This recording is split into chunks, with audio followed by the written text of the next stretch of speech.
अस्सलामु अलैकुम वरहमतुल्लाहि वबरकातुह।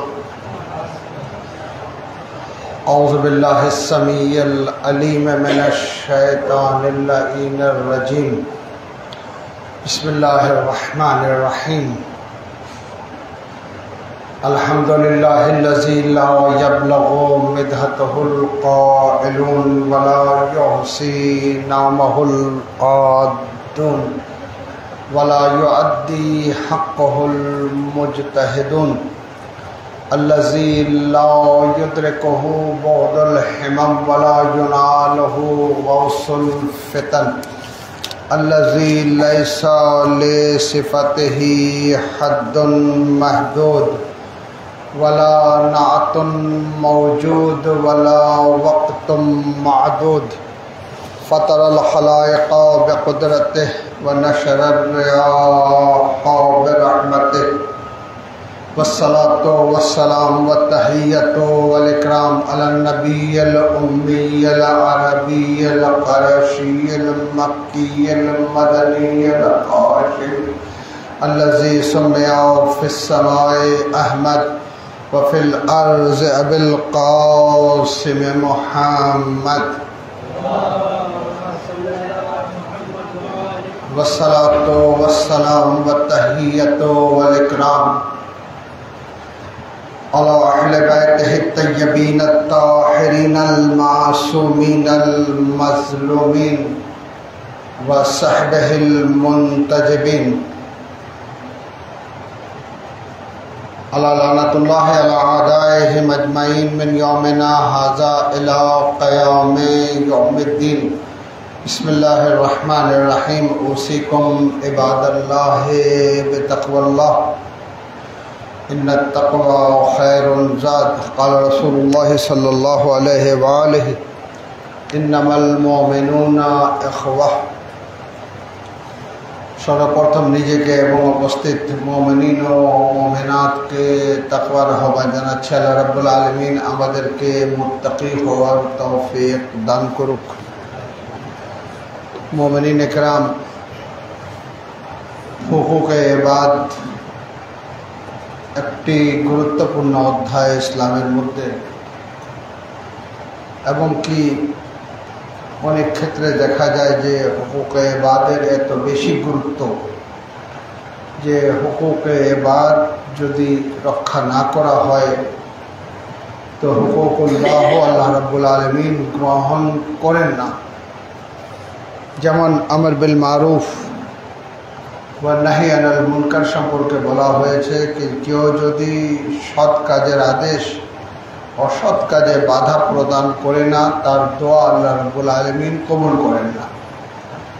অর্থাৎ এতই গুরুত্ব বহন করে আপনার সৎ কাজের আদেশ অসৎ কাজে বাধা, যেটা একটি বলতে গেলে সামাজিক এবং গুরুত্বপূর্ণ একটি মানবিক দায়িত্ব, যেটা হুকুকে ইবাদের মধ্যে অন্তর্ভুক্ত, বান্দার হকের মধ্যে অন্তর্ভুক্ত। অবশ্যই এটা হওয়া উচিত। বন্ধুত্বের ভিত্তি হবে লিল্লাহ, সত্যতা হবে লিল্লাহ। আমি যদি কাউকে বন্ধু হিসাবে নির্বাচন করি তো তাকে আমার প্রথম যে অধিকার দিতে হবে সেটা এটাই যে তুমি আমাকে সৎ কাজের আদেশ দেবা ও সৎ কাজে বাধা প্রদান করবা। যদি আমি কোনো অসৎ কাজ আমার দ্বারা অনুষ্ঠিত হয় তখন তুমি আমাকে সচেতন করবা, সেখান থেকে ফিরে আসতে সাহায্য করবা। বন্ধু সেটা না যে আপনার ত্রুটিগুলাকে গোপন করে রাখে, বরং আপনার ত্রুটিকে আপনাকে চিহ্নিত করে দেয়। সে হচ্ছে বন্ধু। যে আপনাকে জাহান্নামের আগুন থেকে উদ্ধার করতে চায় সে হচ্ছে আপনার বন্ধু। যে আপনার বন্ধু হয়েছে ইহকাল, সেজন্য তার দায়িত্ব পালন করে পরকালেও যদি আপনার বন্ধু হয়ে যায়, এটা হচ্ছে বন্ধুত্ব। আসল বিষয় হচ্ছে এটা যে একজন যদি একজনের বন্ধু হয়ে যায় তাহলে তাকে সৎ কাজে ধাপিত করবে, সৎ কাজের দিকে পরিচালিত করবে, অসৎ কাজে বাধা প্রদান করবে। আল্লাহ রে করুক, কারো হাতে যদি সিগারেট এসে যায় তাকে বলবে, তার ক্ষতিকর দিকগুলো তার সামনে তুলে ধরবে। তাকে তার থেকে বারণ করবে, এমন এক অবস্থা ক্রিয়েট করবে যেন সে যদি বলে যে না তুমি যদি অসৎ পথে চলো তাহলে আমি তোমার বন্ধু হতে পারি না, বন্ধু হওয়ার জন্যই আমাকে মানে তোমার স্বচ্ছতা দরকার, তোমার পবিত্রতা দরকার। এক বন্ধু যদি পবিত্র হয়ে যায় নিশ্চিতভাবে তার প্রভাব কিন্তু অন্যদের উপরেও পড়বে। একজন এখানে থাকেন না গেট গাইড করার জন্য, সালাওয়াত পড়েন মোহাম্মদ বা আলে মোহাম্মদ। তো অনেক গুরুত্বপূর্ণ একটা বিষয় যে আমি আমার বন্ধুকে যদি আমি উদ্ধার করতে পারি বা সে আমাকে যদি উদ্ধার করতে পারে, এটা হচ্ছে সঠিক বন্ধুত্ব, এটা হচ্ছে সঠিক বলতে গেলে মানে বেরাদারি যাকে বলা হয়, সঠিক পন্থা। এটা হক এক ব্যক্তি আরেক ব্যক্তির প্রতি। সমাজে কিন্তু কেউ একা চলতে পারে না, কিন্তু খুবই আফসোস এবং পরিতাপের বিষয় যে আমরা যাদেরকে বন্ধু ভাবি সে যে আমার কুকর্মকে ঢেকে রাখবে, সে বন্ধু না, সে কিন্তু শত্রু। যে আপনার হাতে সিগারেট তুলে দিচ্ছে সে আপনার বন্ধু না, সে আপনার শত্রু। যে আপনাকে কুকর্ম করার সুযোগ করে দিচ্ছে সে আপনার বন্ধু না, সে আপনার শত্রু। তাকে কোনোদিন বন্ধু ভাববেন না। বন্ধু হচ্ছে সে যে আপনাকে সৎ দিকে পরিচালিত করে। এটা হচ্ছে অনেক গুরুত্বপূর্ণ। এই জন্য পয়গম্বর ইসলাম সাল্লাল্লাহু আলাইহি ওয়াসাল্লাম মুমিনকে মুমিনের ভাই হিসাবে আখ্যায়িত করেছেন। এক মুমিন আর এক মুমিনের ভাই, ঠিক আছে, কোরআনের আয়াতেও রয়েছে, রাসূলের হাদিসেও রয়েছে, এত বেশি তাকিদ করা হয়েছে। আপনি দেখলেন বা জাআলতাহু লিল মুসলিমিনা ঈদ ওয়ালি মুহাম্মাদিন সাল্লাল্লাহু আলাইহি ওয়া আলিহি, ঈদ কাদের জন্য? মুসলমানদের জন্য ঈদ। বোঝাই যাচ্ছে যে একটি সমাজকে চিহ্নিত করা হচ্ছে, একে অপরের সাথে সংযুক্ত রয়েছে। একজনকে কিন্তু মুসলিম বলা হয়, একাধিক হলে তখন মুসলমান হিসাবে আখ্যায়িত করা যায়। তো জাআলতাহু লিল মুসলিমিনা ঈদ, ওই ঈদ ঈদ না যেটা আপনি আপনাকে নিয়ে ভাবছেন, আপনার ভাইকে নিয়ে ভাবছেন না। ওই ঈদ ঈদ না যেখানে আপনি আপনাকে নিয়ে সব কিছুই করে যাচ্ছেন, আপনি আপনার ভাইকে নিয়ে ভাবছেন না। ঈদ তখনই ঈদ যখন আপনি আপনার ভাইকে নিয়ে ভাববেন, যখন আপনি আপনার প্রতিবেশীকে নিয়ে ভাববেন, আপনি আপনার ওই মুসল্লিকে নিয়ে ভাববেন যে আপনার সাথে নামাজ পড়তো, আপনি তাকে নিয়ে ভাববেন যে আপনার সাথে মজলিসে একত্রিত হতো। খুবই আফসোসের বিষয়, খুবই পরিতাপের বিষয় যে আমরা নিজেকে নিয়ে ভাবি। এটি হচ্ছে হুকুকের নাসের প্রতি গুরুত্ব না দেওয়া। আল্লাহর হক আপনি আদায় করতে যাচ্ছেন, নামাজ পড়লেন মনে করলেন হয়ে গেল না।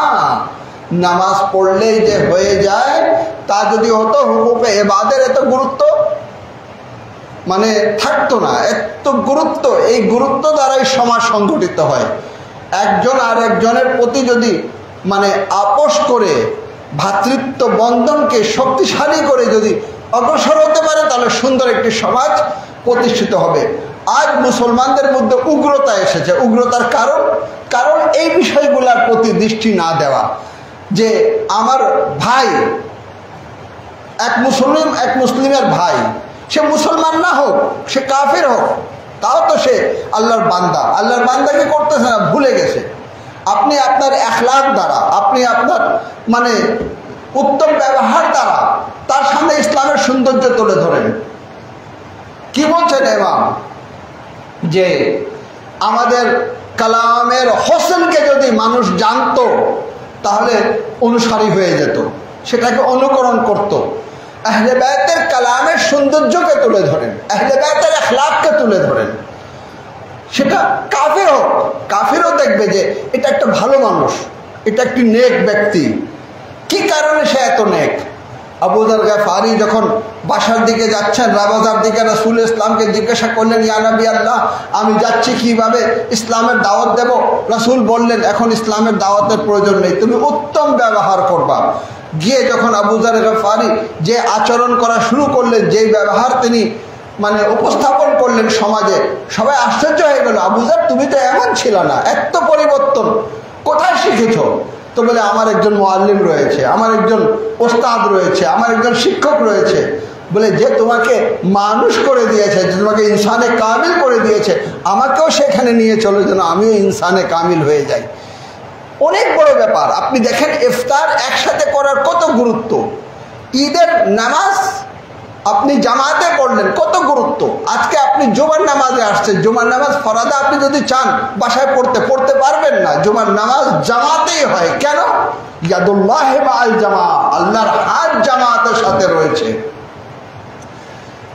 ইয়াদুল্লাহি মাআল জামা, আল্লাহর হাত জামাতের সাথে রয়েছে। কিন্তু আমরা অত্যন্ত দুঃখের সাথে আমরা দেখি যে আমরা কিন্তু মুসাফিয়া করতে চাই না। আমরা এক মুমিনকে যেভাবে সালাম দেওয়া দরকার সেগুলো কিন্তু এখন আমাদের এখানে কমে যাচ্ছে। কেন কমে যাচ্ছে এটা ভেবে দেখা দরকার।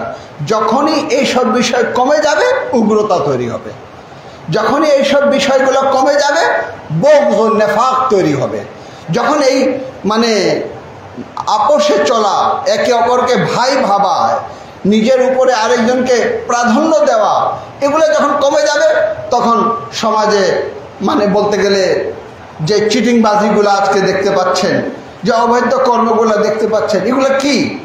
এক দোকানদার এক ভাইকে যে ঠগে দিচ্ছে, যদি তাকে ভাই মনে করতো কোনোদিন এই কাজ করতো না। তার আপন ভাই যদি আসতো তাহলে ওই পণ্য যেটা তার স্বাস্থ্যের জন্য ক্ষতিকর তাকে দিত না। এক দোকানদার নিজের বাচ্চাকে যেভাবে ক্ষতিকর জিনিস তুলে দেয় না, দেখে যদি ধরতেও চায় তো বলে না বাবা এটা খাওয়া যাবে না। কি করে আপনি আরেক ভাইয়ের হাতে তুলে দিচ্ছেন? তাহলে তাকে আপনি ভাই মনে করেননি।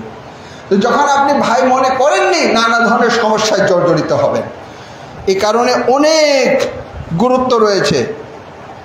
হাদিস রয়েছে সাদিক আলে মোহাম্মদ থেকে, তিনি রাসূলুল্লাহ সাল্লাল্লাহু আলাইহি ওয়াসাল্লাম থেকে রিওয়ায়াত করছেন, ইজা মুলাকিতুম ফাতালাকু বিতাসলিম ওয়া তাসাফিহ, যখন তুমি মোলাকাত করো তোমার এক ভাইয়ের সাথে তাহলে প্রথমে তাকে সালাম দাও এবং তার সাথে মুসাফিহা করো। মান বাদা আল কালাম ক্বাবলা সালাম ফালা তুজিবুহু, এক মুমিনের অধিকার রয়েছে সালাম পাওনা। সালাম হচ্ছে মুস্তাহাব। যদি কেউ আপনাকে এই পর্যায়ে মূল্যায়ন করে না, আপনাকে সালাম দেয় না, আপনি তার সাথে কালাম করেন না। এটা কোন পর্যায়ে? এমন না যে কালাম করা যাবে না, কালাম করা যাবে, কিন্তু তাকে মাইল করতে হবে। তারপরে যদি অহংকারী ভাব হয়ে থাকে অবশ্যই যে একা থাকবে, তার সাথে কেউ কথা বলবে না। না হলে সে সালাম করতেছে না, আপনি সালাম করেন, আপনি সালাম করেন। যখন দেখেন জবাব দিচ্ছে না, ঠিক আছে, ফালা তুজিবুহু, তার সাথে কথাও বলা যাবে না। কেন? সে সমাজ মেনে চলার তার মধ্যে যোগ্যতা নেই, তার মধ্যে সাহস নেই, সে মানুষ না। যেমন একজন বলতে গেলে বাঘ আরেক পশুকে আক্রমণ করতে সামান্যতম ভয় করে না, ঠিক এইভাবে এই মানুষও কিন্তু পশুর মতন, যে আরেক ভাইকে আপন ভাই মনে করে না, বরং সব ধরনের আক্রমণাত্মক কথা বলতে প্রস্তুত। তো রিওয়ায়াতে রয়েছে, যখনই সাক্ষাৎ করো তুমি কোনো মুমিনের সাথে, কোনো ভাইয়ের সাথে, বিতাসলিম, তাকে সালাম দাও, ও তাসাফিহু, ও মুসাফিহা করো।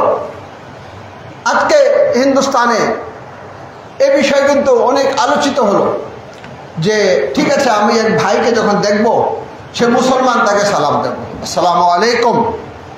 সে উত্তরে বলবে ওয়ালাইকুম সালাম ওয়া রাহমাতুল্লাহি ওয়া বারাকাতুহু। সালামের জবাব আরো বাড়িয়ে সে দেবে, তার উপরে কিন্তু ফরজ করে দেওয়া হয়েছে। জবাব দেওয়া হচ্ছে ওয়াজিবে ফৌরি।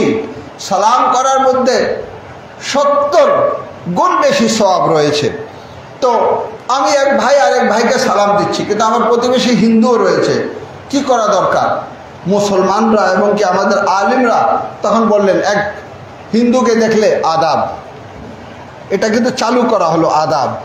কারণ আমরা কিন্তু আমাদের মধ্যেও একে অপরকে আদাব দেওয়া শুরু করলাম, মনে করি যে না এটা খুব মুরাব্বি, কাউকে ভাবলে আদাব বলতে হয় না, আমাদের জন্য সালাম রয়েছে।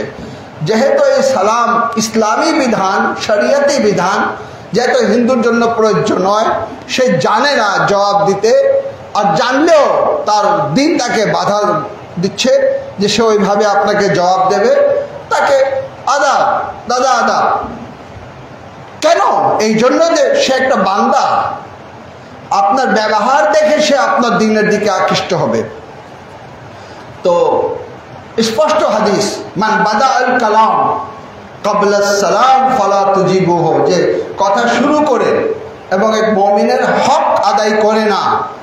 হক ছিল এটা যে দেখার সাথে সাথে সালাম করবে, তারপরে কথা বলবে। সালাম করে না, কথা বলে, অহংকারী ভাব রয়েছে, তখন কিন্তু আপনি সালাম দেবেন, আপনি সালাম দেবেন। দেখেন না, জবাব দিচ্ছে না, ফালা তুজিবুহু, তার জবাব দেওয়া দরকার নেই। সে যদি কোনো কথা বলতে চায় তার কথার জবাব দেন না, বলে আপনি আমার হক আদায় করেননি, আমি আপনার সাথে কথা বলবো কি। ইমামে মুহাম্মদ বাকর আলাইহিস সালাতু ওয়াস সালাম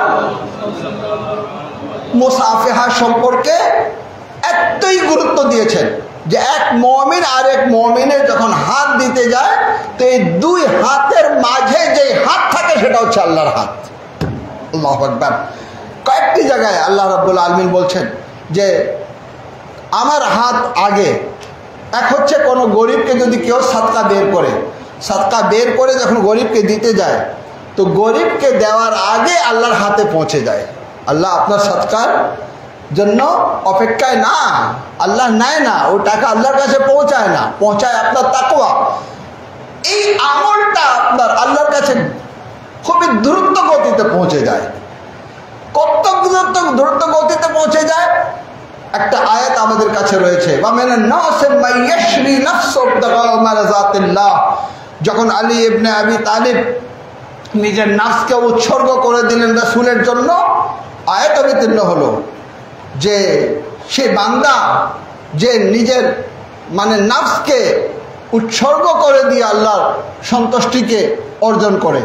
এবং আরও একটি আয়াত যেখানে বলা হচ্ছে যে সেই ব্যক্তি হচ্ছে আল্লাহর ওয়ালি, ইন্নামা ওয়ালিয়ুকুমুল্লাহু ওয়া রাসূলুহু আল্লাযীনা আমানু ইউকিমুনাস সালাত ওয়া ইউতুনাজ যাকাত ওয়া হুম রাকিউন। আল্লাহু আকবার। তাকে ওয়ালিয়ে মুমিনিন বলা হচ্ছে যে রুকু অবস্থায় যাকাত দেয়, অর্থাৎ যাকাত দিয়েছে ফকিরকে, পৌঁছে গেছে আল্লাহর কাছে। আল্লাহ তাকে মুমিনদের ওয়ালি আখ্যায়িত করছেন। যখনই আপনি এক গরিবকে কোনো কিছু সাহায্য করবেন তার হাতে পৌঁছাবার আগে আল্লাহর কাছে পৌঁছে যায়। ঠিক এইভাবে আপনি যখন মুসাফিহা করবেন, আপনি হাত দেবেন আরেক মুমিনের হাতে, আপনার হাত তার হাতে যখন দিতে যাচ্ছেন তার পূর্বে তার মাঝে যে হাতটা রয়েছে সেটা আল্লাহর হাত। ইয়াদুল্লাহি মাআল জামা, আল্লাহর হাত জামাতের সাথে রয়েছে। আপনি যখন মুসাফিহা করেন এক মুমিন আরেক মুমিনের সাথে, তখন আল্লাহর হাত কিন্তু মাঝখানে থাকে। খবরদার মুসাফিহা না করে এক মুমিনের কাছ থেকে বিদায় নেবেন না। প্রথম মুমিনের অধিকার সালাম দেওয়া, দ্বিতীয় অধিকার মুসাফিহা করা। আরো একটি গুরুত্বপূর্ণ রিওয়ায়াত, তুসাফিহু ফাইন্নাত তুসাফি ইউযহিবুস সাখিমা। মুসাফিহা করো। মুসাফিহার মাধ্যমে যে দূরত্ব রয়েছে, যে বিদ্বেষ রয়েছে, যে শত্রুতা রয়েছে, এই শত্রুতা কিন্তু চলে যায়, দূরে সরে যায়।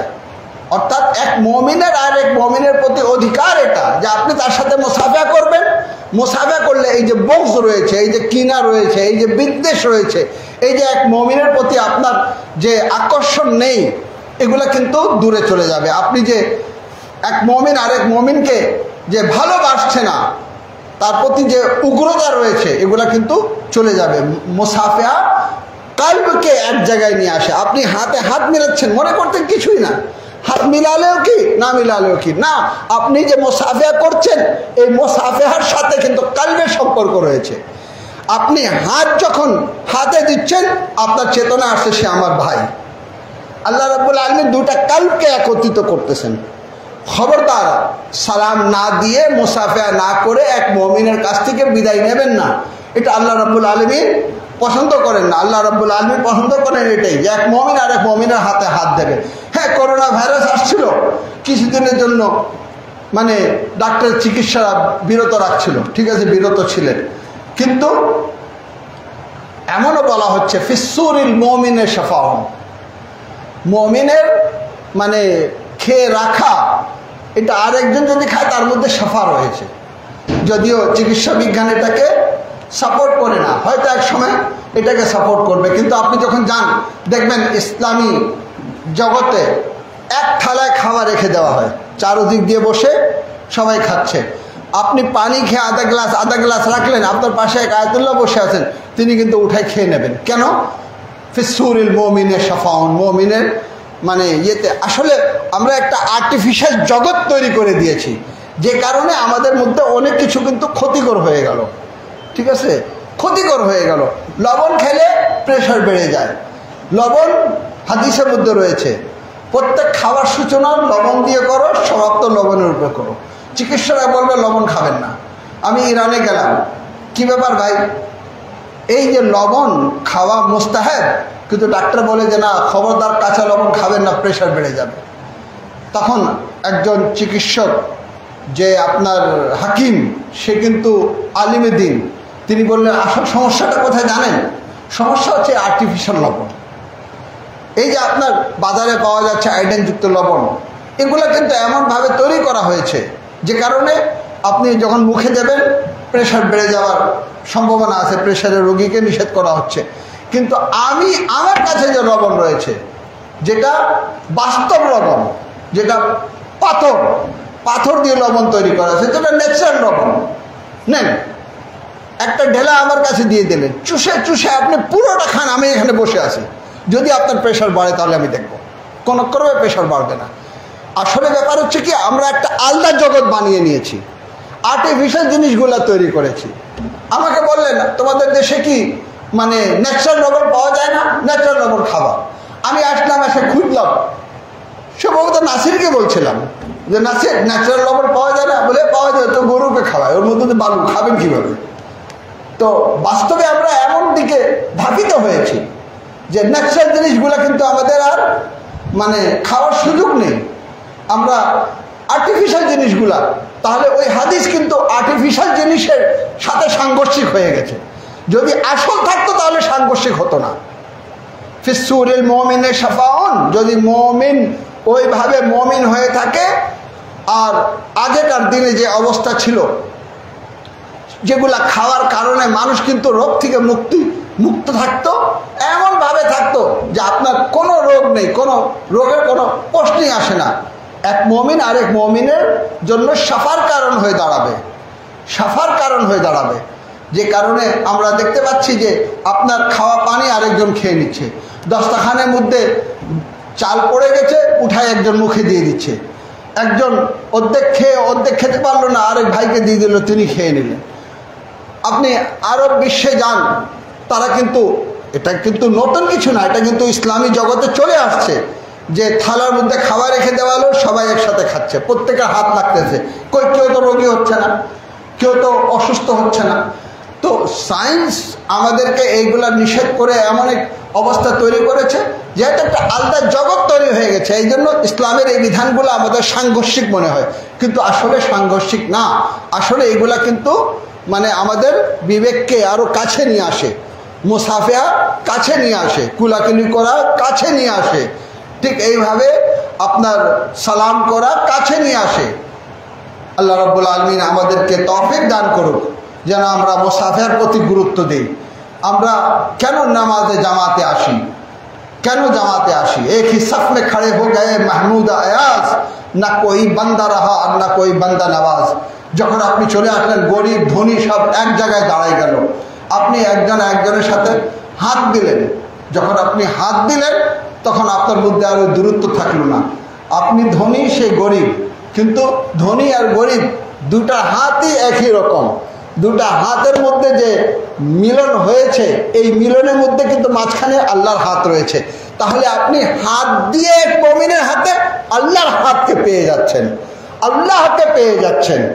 যেখানে এক মুমিনকে হাত দিলে, হাদিসে এখনই উল্লেখ করলাম, তার দুজনের মাঝখানে যার হাত থাকে সেটা হচ্ছে আল্লাহর হাত। তাহলে আল্লাহর হাতকে পাওয়ার জন্য আপনি কোথায় খুঁজে বেড়াবেন? এক মুমিনের হাতে খুঁজেন, এক মুমিনের হাতে হাত দেন, আল্লাহর হাত সেখানে রয়েছে। আল্লাহ রাব্বুল আলামিন বাহকে মুহাম্মদ ওয়া আলে মুহাম্মদ আমাদেরকে হুকুকে ইবাদের প্রতি দৃষ্টি দেওয়ার তৌফিক দান করুক। বিসমিল্লাহির রহমানির রহিম। কুল হুয়াল্লাহু আহাদ, আল্লাহুস সামাদ, লাম ইয়ালিদ ওয়া লাম ইউলাদ ওয়া লাম ইয়াকুল লাহু কুফুওয়ান আহাদ।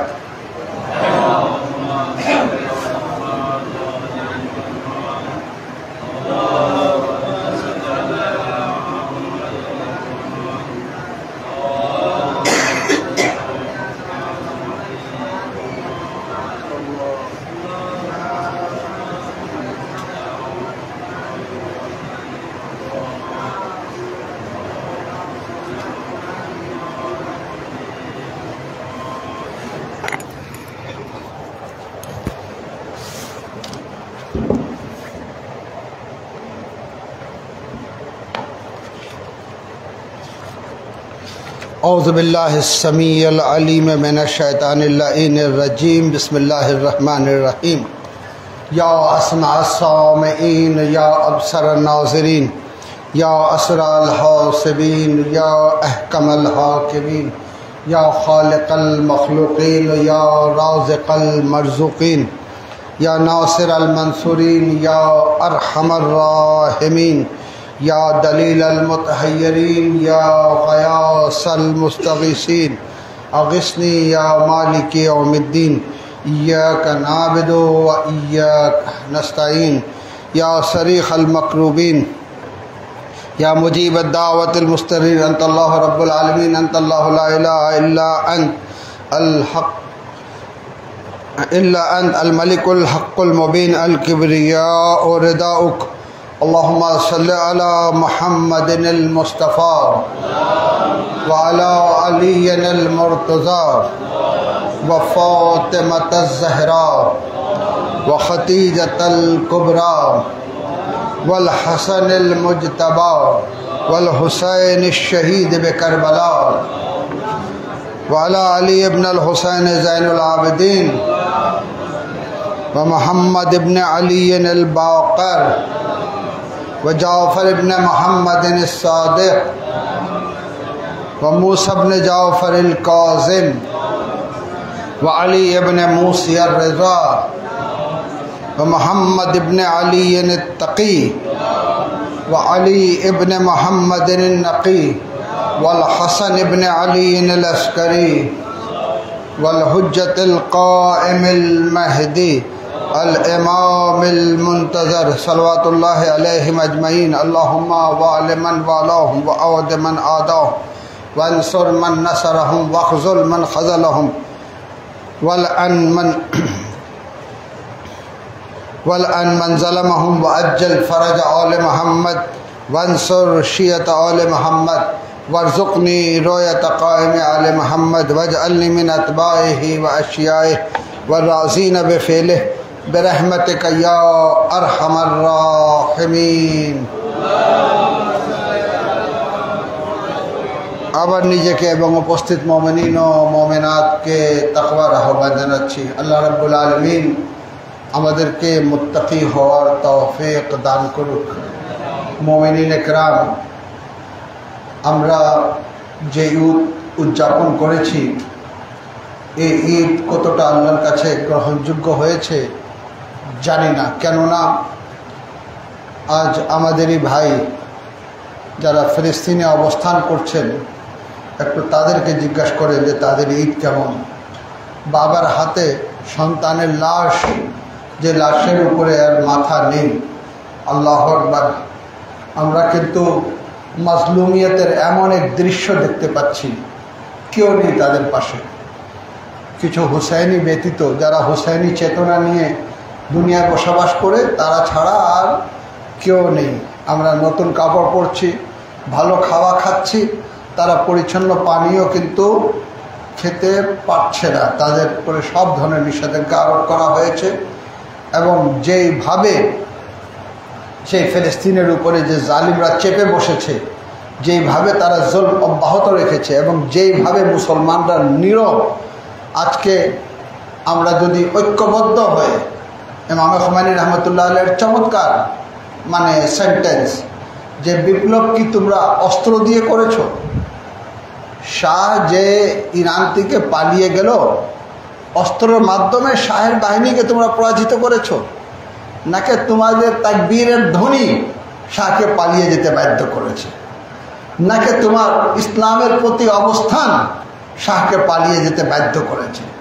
তোমরা আজকে যে ইসলাম কায়েম করতে পেরেছ, সমস্ত ইরানের মুমিনদের তাকবীরের ধ্বনি, একতা, এটাই কিন্তু বিজয় এনে দিয়েছে।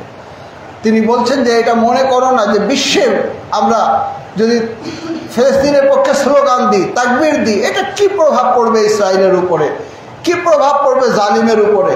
না, এই তাকবীরের ধ্বনি কিন্তু জালিমদের পতন ঘটায়।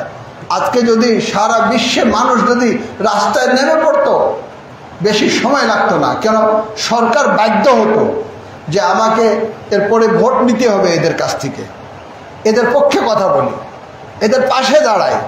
খুবই আফসোসের ব্যাপার, এমন মুসলিম দেশ রয়েছে যে অ্যাটমিক শক্তি, কিন্তু শুধু এতটুকু পাসপোর্টের মধ্যে সিল রয়েছে যে ইসরায়েল ভ্রমণ করা যাবে না, আসসালাম হয়ে গেল, অনেক বড় দায়িত্ব পালন হয়ে গেল। অথবা একটা বিবৃতি দিয়ে নিন্দা জানিয়ে দেওয়া হলো, আসসালাম, এর চেয়ে বেশি আর কিছু না। আজকে যদি সময় দেওয়া হতো যে 24 ঘন্টার মধ্যে যদি রাফা সীমানা যদি না খোলা হয়, ফিলিস্তিনিদের সাথে আপোষ যদি না করা হয়, গাজা থেকে যদি ইসরায়েল বের না হয়ে যায়, ইসরায়েল যদি শান্তি চুক্তিতে সই না করে, ইসরায়েল যদি ফিলিস্তিনি রাষ্ট্রকে যদি মেনে না নেয়, তাহলে কিন্তু 24 ঘন্টার পরে আমি নিজে এই যুদ্ধে অংশগ্রহণ করব। দেখেন কি অবস্থা দাঁড়ায়, কি অবস্থা দাঁড়ায়। কিন্তু তাদেরকে এমনভাবে চেপে ধরা হচ্ছে, আর শত্রুর উপরেও এমন বেশি ট্যাক্স আরোপ ঘায়েল করে দেওয়া যায়। আমাদের দেশের পণ্যগুলো যে আমেরিকায় সাপ্লাই করা হতো 37% তার উপরে ট্যাক্স। তীব্র ভাষায় নিন্দা জানাই, শুধু নিন্দাই না, সবাই ঐক্যবদ্ধ হয়ে যদি এক্ষুনি সিদ্ধান্ত নেয় যে তুমি আমাদের পণ্যের উপরে নিষেধাজ্ঞা আরোপ করতেছ, ট্যাক্স লাগাচ্ছ, যেন আমেরিকার মানে সমাজে আমাদের পণ্য যেন প্রবেশ করতে না পারে। আমাদের পণ্য তো তেমন কিছু যেত না, গার্মেন্টস, জুট, এই জাতীয় জিনিসগুলা, তো সেগুলো যেন ঢুকতে না পারে, তারা নিষেধাজ্ঞা আরোপ করতেছে।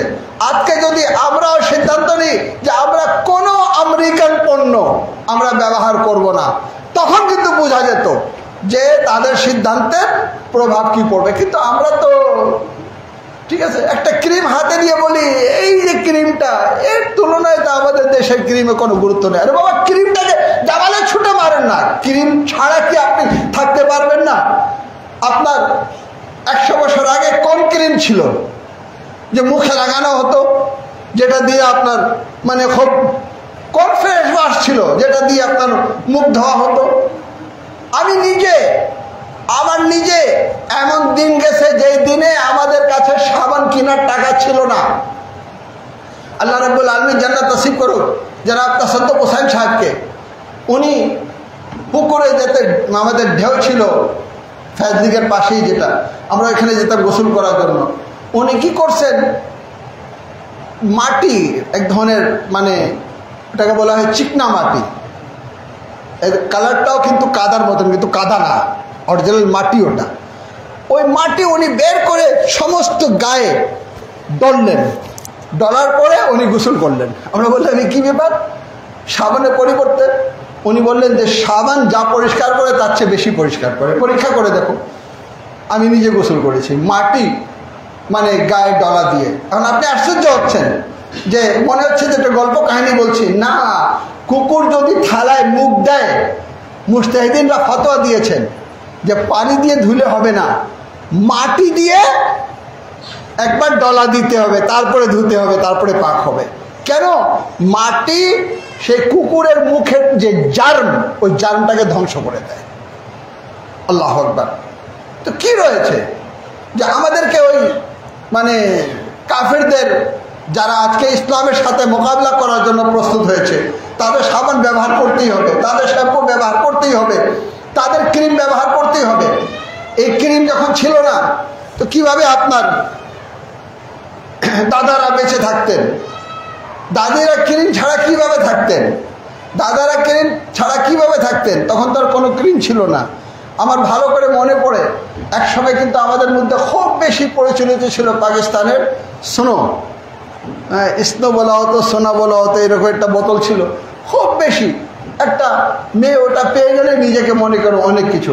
আর এখন আমরা যখন বলি যে না, এটা ইহুদি পণ্য, এটা ব্যবহার করা যাবে না, এটা শত্রুদের পণ্য, এটা ব্যবহার করা যাবে না, তো বলে এই ক্রিমের তুলনায় কোনো ক্রিম আছে দেখান তো। আরে দেশের ক্রিমগুলো ফালতু, তাই আমি আপনার কথা শুনতে রাজি না। ঠিক আছে, খুবই দুঃখের বিষয়, খুব পরিতাপের বিষয়, এটা ইমানের দুর্বলতা।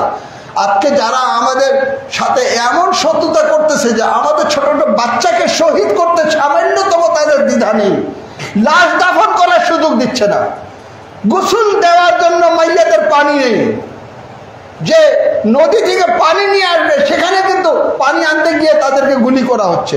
সেই সব জায়গায় কিন্তু ইসরায়েলি স্পিডবোট সেখানে ঘুরছে, সেখান থেকে পানি এনে যে আপনার মাইয়াকে গোসল দেওয়া হবে সেই সুযোগটুকু নেই। কয়েকদিন তারা গোসল না করে থাকতেছে, একটা ট্যাঙ্কার আসতেছে, লুট হয়ে যাচ্ছে। আপনি আশ্চর্য হবেন, ওই ট্যাঙ্কারের এক কোণা দিয়ে ফোঁটা ফোঁটা পানি লিক করতেছে, একটা মহিলা গ্লাস লাগিয়ে রাখছে, কয়েক ফোঁটা পানি যখন এখানে জমে যাচ্ছে তখন তার বাচ্চার মুখে দিচ্ছে। কেন? লাইন ধরে পানি নিতে এখনও অনেক দেরি হবে, কিছুটা পানি আমি আমার বাচ্চার মুখে দিয়ে দিই। আল্লাহু আকবার! কেমন দৃশ্য! এই দৃশ্যগুলো কিন্তু আমরা আর দেখতে পাচ্ছি না। মিডিয়াতে এখন কিন্তু দেখাচ্ছে এইসব দৃশ্যগুলো, অনলাইনে আমরা কিন্তু দেখতে পাচ্ছি। তারপরে সামান্য একটা পদক্ষেপ নেব যে এইরকম জালিম রাষ্ট্রের পণ্য আমরা বর্জন করব। আপনি মনে করছেন যে না ঠিক আছে, তাদের পণ্য নিলে আর কি হয়, যাই যুদ্ধ করো, যুদ্ধই করতে হবে। যুদ্ধ, এটাও যুদ্ধ, এটাকেও জেহাদ বলা হয়।